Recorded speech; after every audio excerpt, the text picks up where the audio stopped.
آپ کو 2 دروازے آئیں گے، فلان دروازہ آپ کے اسکول کا ہے۔ تو اب 1 دن 2 دن 5 دن تک تو باپ بیٹے کو یہ راستہ دکھاتا رہے گا، لیکن جب ایک مرتبہ بیٹا بلد ہو گیا، اب دوبارہ اس کو راستہ دکھانے کی کوئی ضرورت نہیں۔ تو کیا آپ یہ کہیں گے کہ بھئی راستہ دکھانا منسوخ ہو گیا؟ نہیں، پہلے راستے بتانے کی ضرورت تھی، اب راستے بتانے کی ضرورت نہیں پڑی، وہی راستہ ہے، منسوخ نہیں ہوا، وہی اسی طرح جانا ہے، منسوخ نہیں ہوا۔ اب ایسا نہیں ہے کہ بھئی ابھی تم بائیں طرف مڑنا ہوگا، اب جو ہے نا 200 قدم کی جگہ آپ نے 1000 قدم لینے ہوں گے، نہیں، منسوخ نہیں ہے۔ پہلے ضرورت تھی، اب بتانے کی ضرورت نہیں پڑی، وہ بلد ہو رہا ہے۔ ٹھیک اسی طرح اللہ تعالیٰ نے ایک تو اصول بیان فرمائے ہیں اور ایک جزیات بیان فرمائے ہیں موقتہ۔ انسانیت جب بچپنا میں تھی تو اللہ تعالیٰ نے ان کو کچھ احکام جزیات کی شکل میں موقت عطا فرمائے تھے۔ اللہ کو پتہ تھا کہ یہ انسانیت فلان وقت تک رہتی ہے اور ان کی ترقی فلان وقت تک نہیں ہوگی۔ مثال کے طور پر فلان زمانے تک کمپیوٹر پیدا نہیں ہوا ہوگا، فلان زمانے تک ٹیلی فون نہیں پیدا، یہ ایجادات نہیں ہوئے ہوں گے، فلان زمانے تک جہاز پیدا نہیں ہوئے ہوں گے۔ جس طرح کہ نوح علیہ السلام کو اللہ نے فرمایا کہ آپ کشتی بنا دیجئے، اس لیے کہ اللہ کو پتا تھا کہ نوح علیہ السلام کو جب یہ سمندر دریا آئے گا، پانی آئے گا، تو اس کو کشتی کے علاوہ کوئی ایسی چیز اس وقت تک ایجاد ہونے والی نہیں ہے کہ یہ لوگ اپنے آپ کو بچا سکیں، تو کشتی بتا دی۔ اب ہمیں کیوں کشتی نہیں بتا رہا؟ اس لیے کہ اللہ کو پتا ہے کہ اس زمانے تک بہت کچھ ایجاد ہوا ہوگا، پھر ان کو کشتی کے بنانے کی اور ان کو بتانے کی ضرورت نہیں پڑے گی۔ تو اللہ تعالیٰ نے ایک تو وہ احکام نازل کیے ہیں جو اصول ہیں شروع سے آخر تک، لا تبدیل لکلمات اللہ، اللہ کے وہ قوانین تبدیل ہونے والے نہیں ہیں۔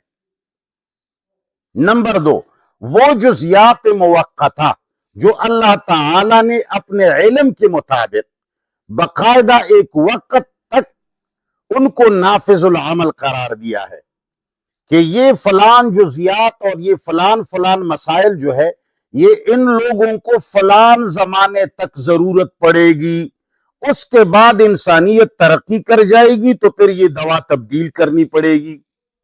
منسوخ ہونا نہیں ہے، وہ احکام اور جزیات ہی موقت تھے۔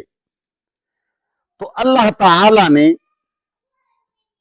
وہ موقت جزیات جو ایک وقت تک اللہ تعالیٰ نے لاگو کیے تھے اور ان کا وقت پورا ہو گیا، اب جب وقت پورا ہو گیا تو اس کی جگہ آئندہ نسل کے لیے جو جوان ہو گئی ہے، جن کو ان چیزوں کی ضرورت نہیں پڑی، اللہ کو پہلے سے پتا تھا کہ یہ چیز فلان وقت تک میں نے دی ہے۔ جس طرح کہ ڈاکٹر کو پتا ہوتا ہے کہ بھئی اس مریض کو میں یہ دوا 1 ماہ تک کھلاؤں گا، اب 1 ماہ کے بعد یہ دوا تبدیل کر کے پھر اس کو یہ ڈوز دوں گا۔ اب اگر کوئی کہے کہ بھئی ڈاکٹر نے پہلی دوا منسوخ کی، منسوخ وہ چیز ہوتی ہے جو کوئی حکم اس کے برابر حکم، برابری والے ذات کا حکم موجود ہو اور دوسرا اس کے برابر یا اس سے اوپر والی ذات آ جائے اور اس کو کہے کہ تمہارا حکم موجود ہوتے ہی میں اس کو منسوخ قرار دیتا ہوں، یہ قانون رہے گا لیکن اس پر عمل نہیں ہوگا، اس کو کہا جاتا ہے تمہاری زبان میں منسوخ۔ ویسے اسلامی زبان میں نسخہ، نون سین خا، یہ جو مادہ ہے اس کا معنی ہے ایک چیز کے بدلے دوسری چیز دینا۔ آپ لوگوں کو معلوم ہے یہ کتابوں کے نسخوں کو لوگ نسخے کیوں کہتے ہیں؟ بھئی یہ ایک نسخہ ہے، یہ دوسرا نسخہ ہے۔ یہ پہلے زمانے میں جب پریس نہیں بنا ہوا ہوتا تھا، اس زمانے میں لوگ ایک نسخے کو ہاتھ سے لکھتے تھے، ایک کاپی تیار ہو جاتی تھی، بھئی یہ فلان کی کتاب ہے۔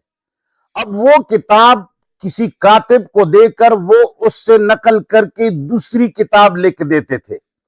تو یہ پہلی والی کتاب جو اس نے عاریتاً اس کو دی ہوئی ہوتی ہے کہ آپ اس سے نقل کریں، وہ اس کو واپس دے دیتا تھا، تو اس کو نسخہ کہا جاتا تھا۔ بھئی وہ نسخہ لے لیں، یعنی اس سے میں نے اپنا کام پورا کیا، کسی وقت تک اس کی ضرورت تھی کہ میں نے اس کو دوسری کاپی میں نقل کر دیا، لہٰذا اب برائے کرم آپ اپنا نسخہ لے لیں، میں نے یہ نسخہ لکھ دیا، دوسرا لکھا، پھر یہ بھی دوسری کی طرف منتقل ہوا۔ یہ نسخہ کا اپنا معنی ہے۔ پھر وقت بدلتے بدلتے بدلتے بدلتے اس کا معنی ایسا ہوا کہ ایک چیز کو مٹا کر دوسری چیز اس کے جگہ لکھ لینا، اس کو نسخہ کہا گیا۔ یہ اس کا مجازی معنی ہوا۔ پہلا معنی وہی تھا جو ہم نے کیا۔ تو اب اللہ تعالی نے اس کا جواب کیا۔ انہوں نے اعتراض کیا کہ اگر یہ اللہ کا کلام ہوتا اور محمد اللہ کے نبی ہوتے تو پھر کیوں تورات اور انجیل اور پرانے پیغمبروں کے احکام کو یہ تبدیل کیوں کرتا ہے؟ وہاں یہ چیز ایسی تھی اور یہاں یہ چیز ایسی ہے۔ وہاں گوشت چربی حرام تھی، یہاں چربی کو حلال کہا۔ وہاں اونٹ نہیں کھاتے